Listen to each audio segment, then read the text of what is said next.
Work ডেভেলপমেন্টে error, এটা error থেকে যখন সেটা রেডি হচ্ছে, রেডি হয়ে আসার যে সলিউশনটা সেটা কিভাবে আসছে?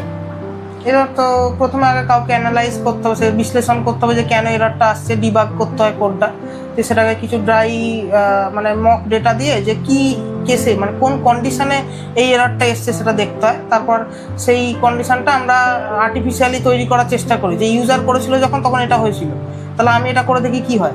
তারপরে সেক্ষেত্রে এবার আমি কিছু লুপহোল খুঁজে পেলাম, তো সেইটা আমাকে করতে হয়। বাগ ক্রিয়েট করা থাকে, সেখানে আমার অ্যানালিসিস দিতে হবে। এবারে যে মানে আর কি লিড থাকবে, সে অ্যাপ্রুভ করলেই সেটা আমরা ঠিক করে দিতে পারবো।